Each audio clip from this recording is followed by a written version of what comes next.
Hello, listeners, and welcome to another episode of Subscription Scaled. I'm your host, Nick Frederick. With me today as co-host is Christy Beasley. And our guest today is Jesus Luzardo, who is the Vice President and Head of Global Partnerships and International Sales at Vindicia. Jesus, welcome to the show. Thanks, Nick. Thanks, Christy. Thanks for having me. Yeah, Yeah, awesome. good to have you on. Excited to dive in today. I think probably a lot of listeners knows, but for those that don't, tell us about Vindicia and your role there.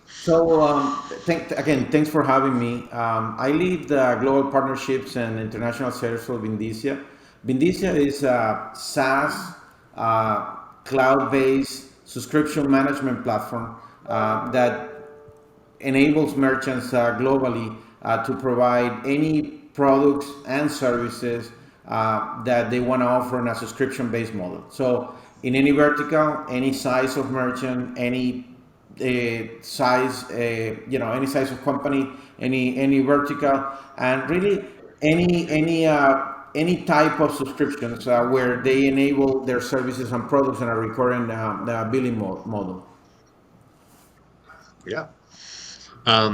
And I know obviously our companies have been friends and partners for a really long time, and we've always appreciated that. But you guys became part of Amdocs a few years ago. Can you talk a little bit about that, who they are, and what the synergies were there? Yeah, about 2016, Amdocs acquired Vindicia, and for Amdocs was a way to enable two strategies. One, the penetration of the subscription model or the subscription industry, recognizing 5 years ago the global trend of the growing and adoption of subscription models across different verticals.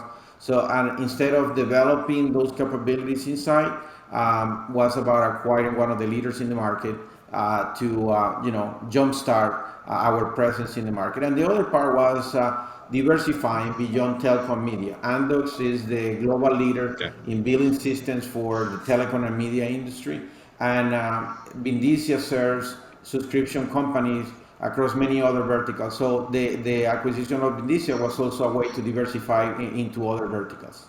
And it is working great. A lot of synergies. So of course, we leverage all the technology and development capabilities that we have from Amdocs, and we complement that with the subscription space expertise of that Vindicia and the resources that came through the acquisition.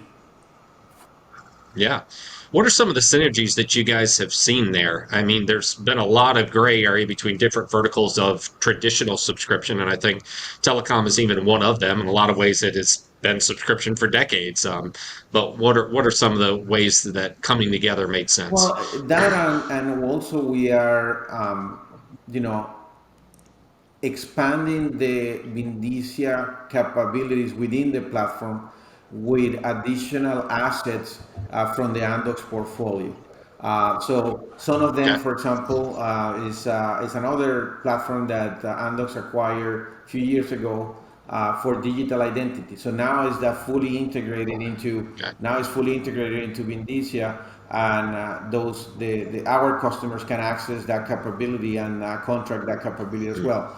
The other part, and hopefully we have a chance to talk about it, is the expanded capability on what we call Amdocs Market One, which enables companies to create bundle and aggregation of different subscription services. And that is already integrated into Vindicia subscription management platform. Though. So we're leveraging additional assets that the Amdocs have to expand the capabilities that we can offer to subscription companies. Yeah. Well, we'll get into the details of that in a second, but let's take a step back on bundling, because it's becoming a little bit of a hot topic. I've talked about it a number of times on the podcast with different people, but what is bundling to you? I mean, there's a certain aspect of it which is, take your own products and services and put them together in a way that creates a bundle. Many organizations have been doing that for a long time, but we're starting to see that, across different third parties coming together. So, what does this mean to you, and what do you see the trends as being there? Well, it's an interesting question because we see bundle in kind of three flavors. One is the organic bundle. And the organic bundle is no more than, as you describe it, a company that has multiple offerings, and now they can create a bundle of the different services and create an attractive offering for the consumer, in a way to upsell their own offerings to those consumers. Uh, that's the traditional organic bundle. But then you have the partnership bundle, which is those two companies on a subscription model that can offer their services together in a bundle to create a much more value to that consumer. Um, we starting to see some of that. To be honest, until now, most of the examples there are more of a co-marketing, co-commercial Mm, offerings rather than an integrated bundle, where mhm, the two offerings are truly integrated. The consumer sign up to them through an integrated experience and access both services through an integrated experience, and the platform that enables that do all the settlement and reconciliation between the two companies, in a very seamless way. And we think that this is critical. If you're going to do a bundle like that, you need to have the right technology, the right platform in place. Otherwise, it's not scalable. But examples of that are very interesting. So, for example, and these are not real examples, but examples that we can think about bundles in this space. For example, Peloton, they had a significant growth during the pandemic. Everybody was working out from home. Now that everybody's starting to go back to normal, everybody's eager to go to the gym, work out with friends, work out, mm. and they're starting to have some challenges about retention. So what about if they get together with LA Fitness or any of those large gym memberships nationwide and put a bundle together where now instead of paying $49.99 for Peloton, you pay $54.99, and then you have access to a gym that maybe twice a week you go to a gym and work out with your friends. So Yep. those are examples Mhm. of bundles that we're going to see in that model of the partnership bundle. And the last one is the super aggregation. And I was recently on another event talking about super aggregation, because the super aggregation is a model that some pay TV operators are starting to adopt, to add more relevant content and value to their consumers, bring in some apps. The challenge there is that the super aggregation is an experience-led model, where the key is not about aggregating a bunch of apps, each of them with their own single sign up, their own sign up process, their own experience, disaggregated, fragmented, because then for the consumer is not creating the convenience or the experience factor. So the key for the aggregation model is that company, that aggregator that is able to aggregate all that experience and provide that in a personalized way to the consumer. Gotcha. Well, that's a good way to define it. I certainly like those three categories that you put them in there. One thing I think when we're talking about your latter two, partnership and aggregation, you bring two different organizations together, and I think two big questions come to mind. Who owns the customer and who owns the billing?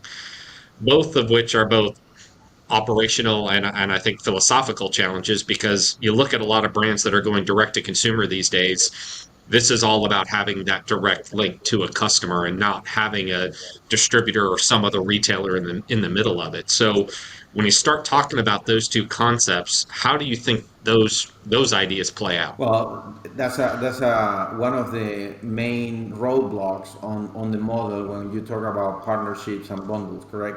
The Hmm. billing part is important, and it's important from the point of view that typically the billing entity is the one that has the customer information, and that for Hmm. every direct to consumer service, it is very critical to own or to have access to that information.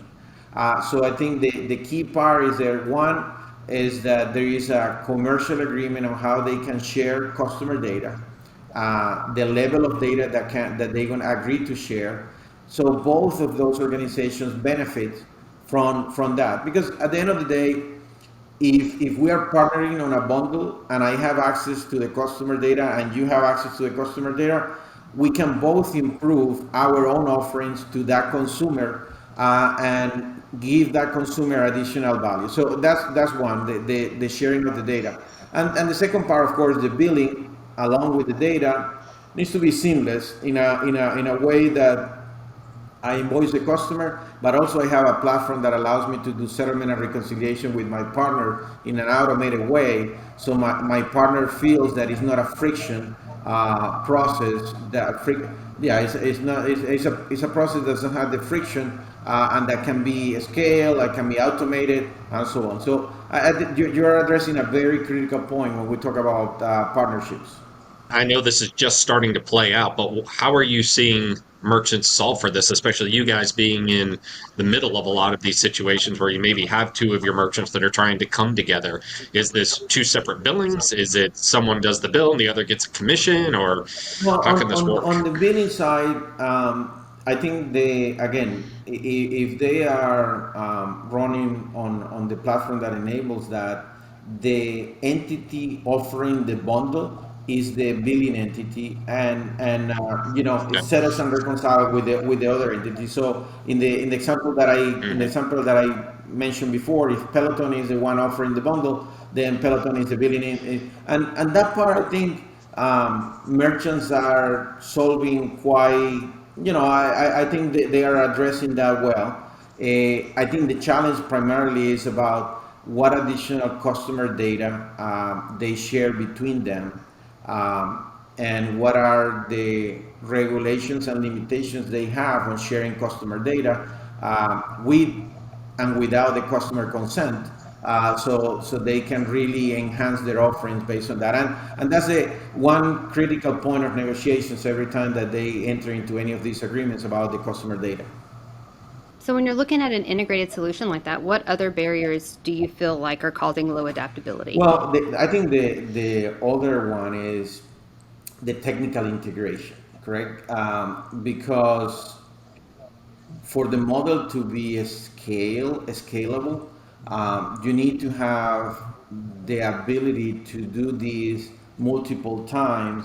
And when you start integrating multiple apps, multiple subscription services, and serving the consumer through multiple screens, now you have mobile, you have the Apple platform, you have the Android platform, you have multiple set-top boxes, different smart TVs, and when you're starting to access and reach the consumer where they want to see or access the content in multiple type of devices, and in addition to that, you are constantly aggregating additional applications, it becomes complex. It becomes an ecosystem that maintaining and aggregating and expanding, it becomes complex. So in addition to what I mentioned, I think the technical integration is something that needs to be on the forefront, addressed carefully to make sure that this is something that you can scale,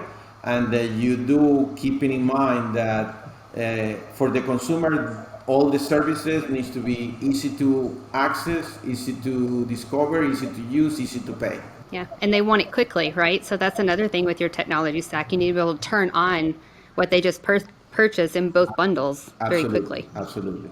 So one of the things that we do, for example, in Vindicia Market One, once you onboard in the platform as a merchant, you are automatically part of that platform and ecosystem where you can create bundles with your partners, with other companies in the platform. So that technical complexity is addressed from the subscription management and billing point of view. Of course, you still need to go through the commercial agreements between them, but we try to address some of that complexity. So, by the way, I love your gym and Peloton example. I think that's a great one, and you should absolutely pitch that to them if you haven't already. By the way, I have But another one that is not as athletic as that one, but is as an interesting one. So, what about NFL Sunday Ticket? And you mm, have, I think, a couple of years ago, Kentucky Fried Chicken launched KFC launched a Wing subscription. yeah, So now they can create yeah, a bundle. that with Yeah. the when the NFL Sunday ticket, you get your chicken wings delivered to your house every Sunday at 12:30 Hmm. before the start of the game. That's another great bundle. Yeah. It's not as athletic as the other one, but it's Yeah. good. Hmm. Yeah. Well, that is a perfect example of, two partners coming together. NFL have some data that's very relevant to KFC, which is what consumers are subscribing to a particular team in a certain market, and when are their games. Only they know that, and they could feed that data over to KFC. That's a perfect example of, one plus one being greater than Absolutely, two. absolutely, absolutely. And now when Yeah. and that's another important part. We still looking at data in silos. If you look at that, for me as a consumer, NFL knows which team I track, which team I follow, probably through which platform I watch the games, but they don't Mhm. know what I like as a food, what I like to drink, and that is a silo data in other companies and in other services that I subscribe to. So as part of this aggregated experience, it's important that the different players agree to share some of the data so they can create a 360-degree view of me, so I can get Yeah. that more relevant and personalized experience. Yeah. Well, where I was going to go before your example was, okay, I'm in a vertical. I see the value in what we're saying, talking about partnerships. How can and again, this is somewhat of a newer concept, but how do I forge those sort of relationships with partners? Does somebody like yourself actively trying to, bring them together, or how can I be creative about, how I find the right partner? It's I think it's both ways, correct? So what we are as part Yeah. of what we do is when we bring new merchants on board, one of the value added that they get is that so we can nurture those relationships, we can promote them to talk to other merchants in the platform to create bundles if it makes sense for them. The other part is the aggregators themselves. So these are, in one hand, companies that are partnering with each other. The aggregators that are part of the platform are doing that because they are trying to aggregate as many services as possible. So we're talking about some examples are the telcos like the AT&Ts, the T-Mobiles of the world. But more and more, some of those aggregators could be OEM, smart TV providers that are using that device to become that gateway to the consumer and aggregating different services and experience. And they are going out there and trying to initially bring in video streaming apps or music apps, but they are starting to go beyond that, and we're starting to see examples of them bringing in some health and fitness apps, and they're going to start growing in additional type of services and reaching out to these different services for that. Do you see the greatest opportunities coming when you go cross vertical or staying within? And I think you've already given a good example of staying within, the Peloton gym versus going across, NFL and Well, KFC. definitely, if again, if we go back to the different models, if we look at the partnership model for the bundle, the offers needs to be complementary and Sure. aggregate more of a broader scope for the consumer. Now, it could be within the same vertical, but with complementary offerings. And we start thinking about this, but Peloton can also get together with Lululemon. And Lululemon has sell a subscription on athletics clothing for their users that are using Peloton. So you stay in that overall at sports athletic vertical, but with complementary offerings. In the aggregation model, which is the larger aggregation of multiple services, trying to get more of a 360-degree access to all the services that I prefer as a consumer, uh, eventually it's going to go across multiple verticals because, as I said, the aggregators like the operators started with video streaming and music, but eventually if they want to Mhm. really provide me that the easy access for all my subscription services, they're going to start going across multiple verticals to provide more of a more comprehensive experience for me. And again, we're starting to see examples of that going into health, fitness, and eventually they're going to go into others as well. Yeah. With all the different verticals that you guys work with, Jesus, some of them are subscription at the core, right? They've always been that. That has been their model from day one. You have other brands that are something else, but have a subscription as a Right. component. And they may have just started that or maybe further down on the journey. What do you see as being fundamentally different about the way those two organizations approach it or the way that they're organized? Or, just what are some of those, I think, key differences between those different types of merchants? Well, I think first, if you are born as a subscription service, subscription is in your DNA, correct? And it's different than in the DNA of a retailer. And by the way, according to SOPTA, the Subscription Trade Association, 75% of all retailers will be launching some sort of a subscription service in the next 3 years, which is a Hmm. very impressive statistic. That means that large organizations or small organizations that offer the product and service in a traditional way, they want to launch a line of subscription service as part of their portfolio. Um, the challenge there, and alluding to your question, is how serious is that organization and how committed it is to really launch and grow that subscription service. Because when Hmm. subscription is your lifeline, you are fully committed. Understand that the customer can go away and cancel your service anytime, and that you need to be devoted about creating that experience and that relevant offer for that consumer. Otherwise, they're going to go somewhere else. For the other type of company that is creating the subscription as an experiment, the challenge is understanding whether they are really committed. They are separating the organization to on that. They are measuring them with different KPIs, with different metrics, and with a very aggressive growth mentality for that line of business. Otherwise, it's going to fade out, and unfortunately, it's going to disappear within that larger organization.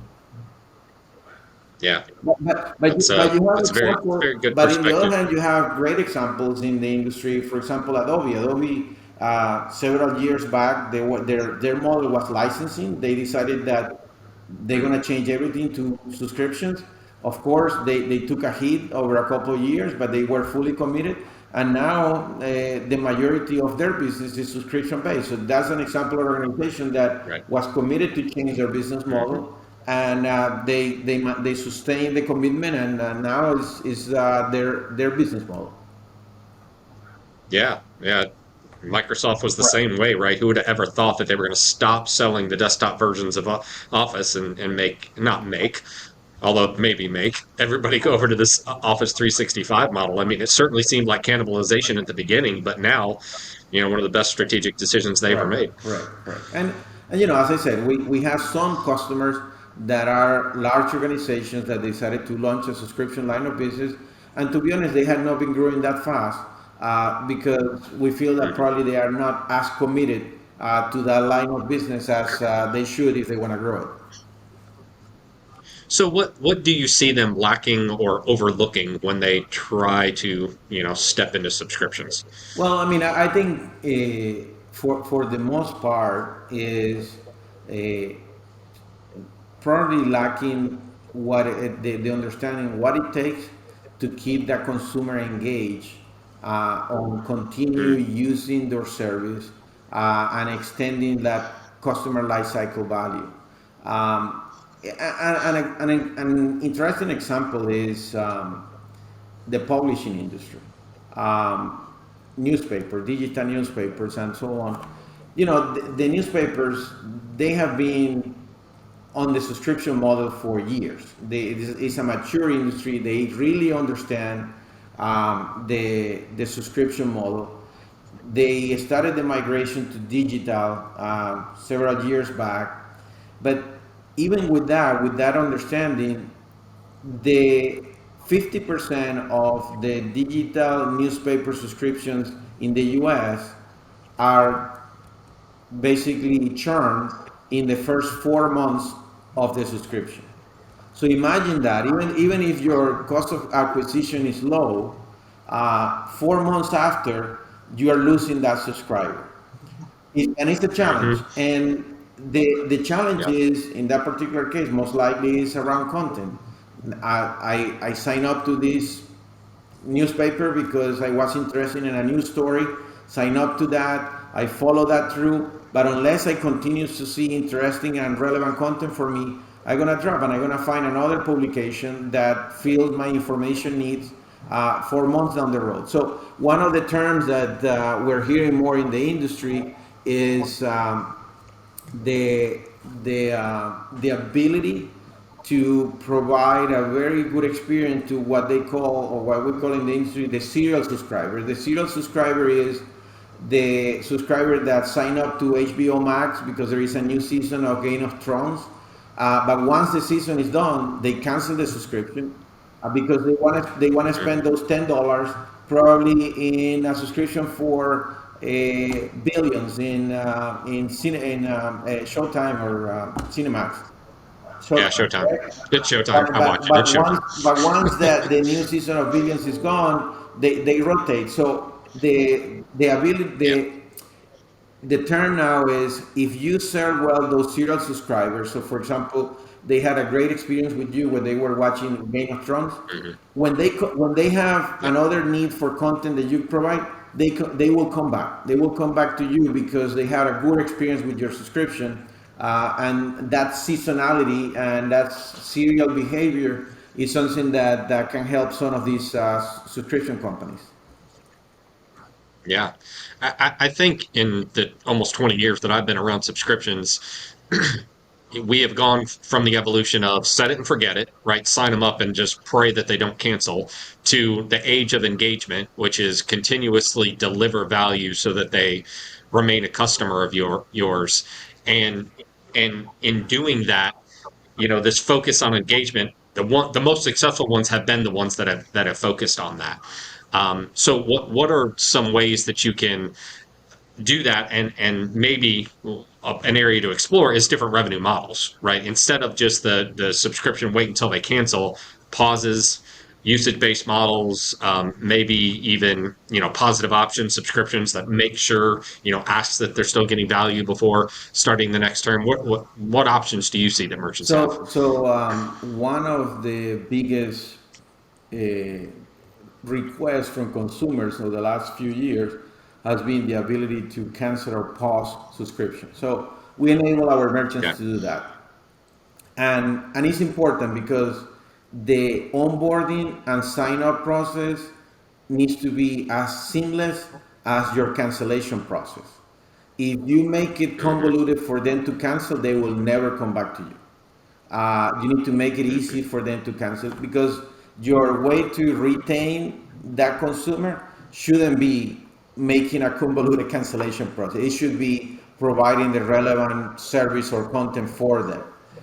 So that's one. The other thing is, more and more merchants are exploring engagement tools where they monitor usage, how many times they visit your service, if it's a box subscription, are they pausing because they don't need more product, or are there needs changes? So yeah, can you curate the box so that it's addressing the different changes in needs that they have at the household or that person? If it's a video streaming, are you really watching their use? And for example, if you notice there is a drop of usage, some of them are starting to, proactively reaching out to that consumer, offering them a promotion or Hmm. an extension of the subscription, or adding additional value for the same price, or promoting a new title. but ways to engage the consumer when you notice that they are not using your service anymore. The other interesting element is we see more and more where subscription companies are mixing the fixed subscriptions with usage-based subscriptions. So consumers are more you know they feel that they are paying for what they use, and is creating a little bit more engagement from that side. We talked a little bit about when, customers are trying to get built up onto the subscription model. How do you feel like regulations maybe, since 75% of retail merchants are going to be entering that space, do you feel like there's any regulations that are going to come into play that are going to prevent or create barriers for them? I think, well, I don't look at it as a barrier, but definitely is something that they need to look into is data privacy, correct? As we grow, started in the European Union and it's starting to expand to put more restrictions around data privacy and data authentication, and that's an important barrier for any company launching these type of services, especially as you said, everybody's growing more on subscription e-commerce, where the subscriber is not in physical contact with the retailer. So digital identity management, authentication, and data privacy are some of the regulations that are going to start impacting the way that they provide services, and it's starting to create impact on that. So we see that constantly, where merchants needs to constantly make changes to adapt to those regulations in the markets that are launching that aggressively. European Union, now you see Brazil, India coming out with several regulations to protect the consumer, but impacting the way that merchants are offering their services. And isn't it maddening the different ways that governments will interpret how they protect the consumer? I mean, you've got all of these different state acts. California led the way, and then everybody's been piling on, and GDPR in Europe, and yeah, to your point, India and other countries now catching on. Like, how can merchants keep on who are trying to play internationally or playing a lot of different markets in different areas stay on top of this and not find themselves in the crosshairs of some agency over some business practice of Yeah, theirs? it's a complex model. What we do is we support any of that, and of course, the key there is to be integrated into a network of acquirers and payment processors that support the local regulations.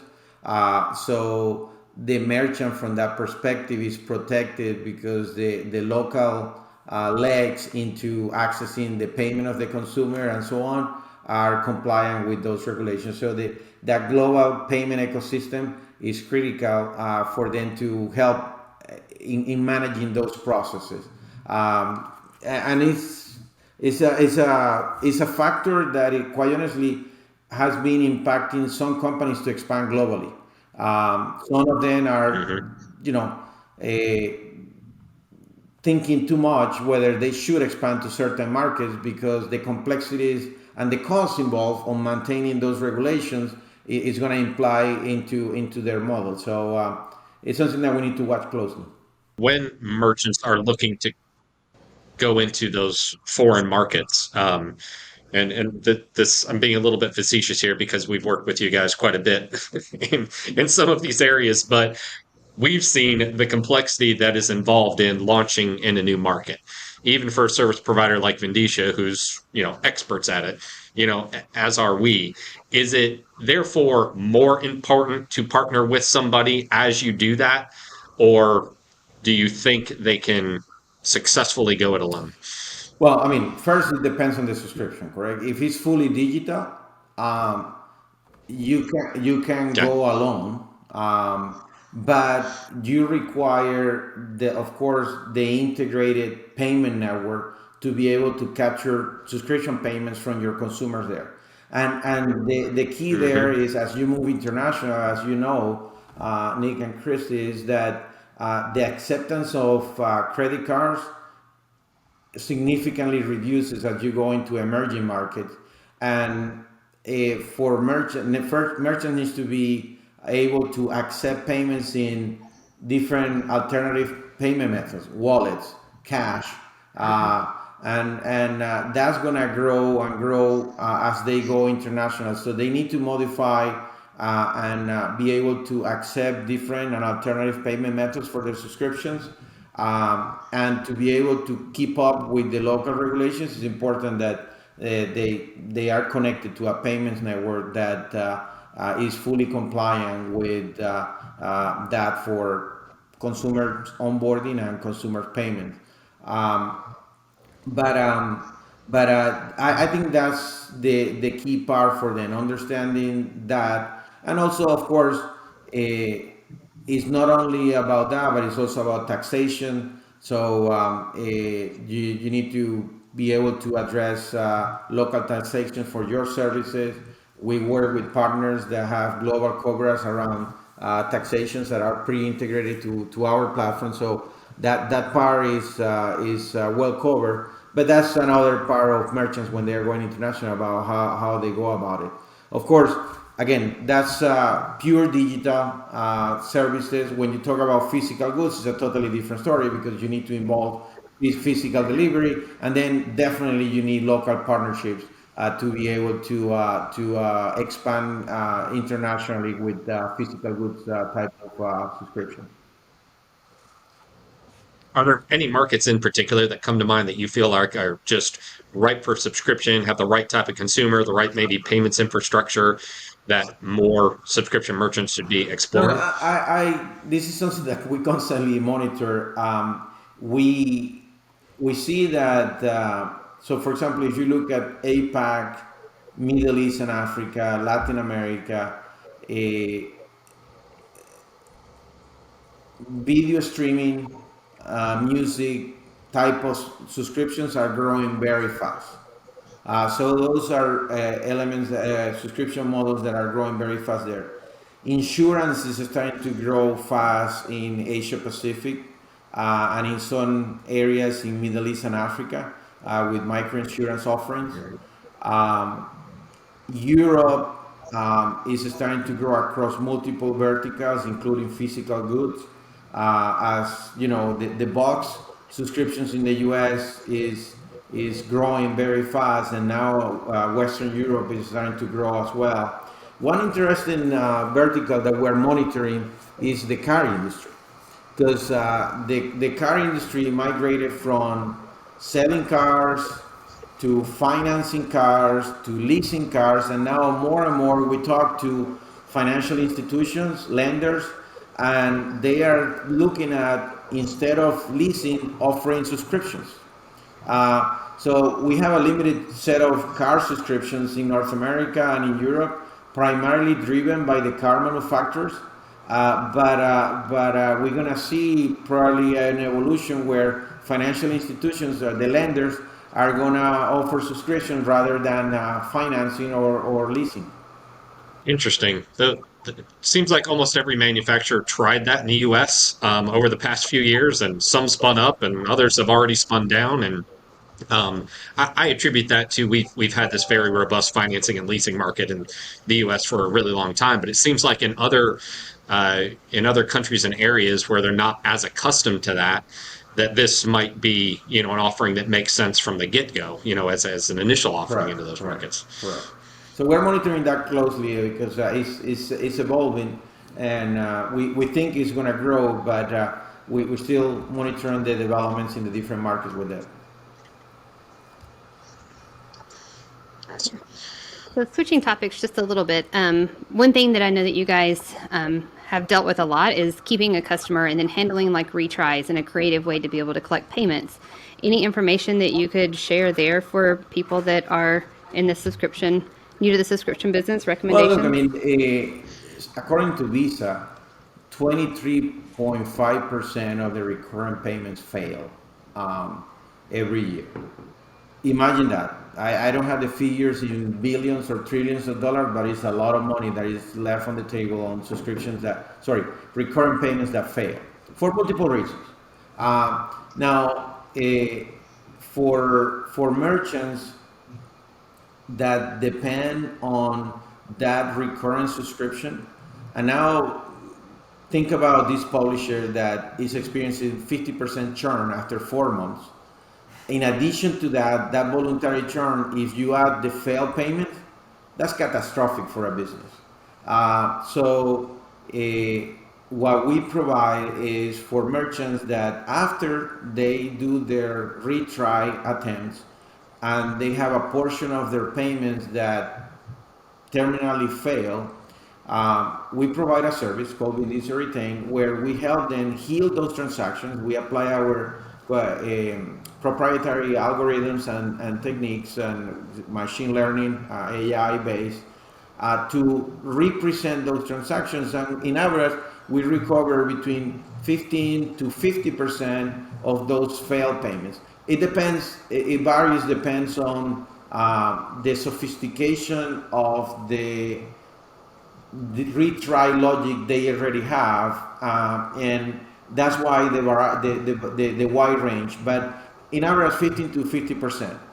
Now, what is important on that is that not only we recover that one-time payment that failed, and we do it in a way that we avoid the merchant to have that moment of truth with the consumer, because the transaction is healed without the merchant reaching out to the consumer, either pausing their subscription until they have a different payment method or calling them asking for that payment method, otherwise they're going to cancel. And the challenge with some merchants is that when they reach out to the consumer may say, you know what, I'm not using that subscription that frequently, let's cancel it. So they are trying to avoid that interaction, and we heal that payment without that interaction happening. But once we recover that, not only they recover that payment, but in average, in a study that we did with Forrester, that consumer stays with the merchant for another 5 months. So we are also extending the consumer life cycle, because that consumer never meant to cancel that subscription. It was just a technical error in the process of the payment. And now they are extending that subscription 5 more months, which is critical for those merchants. That's huge right there in subscription, is the compounding effect of not losing a subscription. It's easy to look at any single payment and go, oh, I just lost $10, but it's not the $10. It's the $10 plus every future $10 that you would have otherwise collected from that consumer, Correct. right? In this particular example, and this is validated by Forrester, it's not only the $10, you're losing 60, right? It's the 10 plus the other 5 that you're not going to collect from them. So it's a very, very important aspect to address by merchants. Christy, going back to your point, it's not only about addressing your voluntary churn, which is a very important piece, driving engagement and so on, but also how you address that involuntary churn to keep those consumers connected to the subscription that they want to continue. It's just that for any reasons, the payment failed. So how do you have any other recommendations for involuntary churn? So how can you keep the customer from canceling? I know we talked about pausing the subscription as an alternative method. Have you seen any other examples that have worked really well? On voluntary churn is about driving engagement. You need to maintain an engagement with the consumer. Keeping a pulse on how they use the subscription, and constantly offering them ways to enhance their experience, and every time that there is a milestone and you see a lack of usage, reach out to them, offering promotions, ways to keep them engaged. Involuntary churn is just about addressing the inefficiencies in the payment supply chain or the payment value chain, to address that, and as much as possible when that involuntary churn is, not when the involuntary churn, but when the failed transactions are happening, contact the consumer as a last resort. Try to mitigate the issue, heal the payment before you contacting the consumer. Because even if the consumer gives you another credit card to continue, it's an additional friction for that consumer and that experience. So you don't want that. You want to contact them with exciting news, with additional content, additional promotions for them, and not about a failed payment. Yeah, I mean, there's so many times when, like, now I don't even want to answer my phone if I don't know the number because I either a solicitation or somebody I don't want to talk to. So I think it's very difficult for merchants to even have a direct contact with the consumer in some situations. So that is something to try to avoid before you have to go down a road of trying to fix it. Correct. Yeah, you don't want to be the messenger of bad news for your consumers, and if that is your only interaction point, it's not good. Of course, you need to continue having engagement and interaction points with your consumers, but on the exciting news about your service and not about the bad news of a failed payment. Right. Right.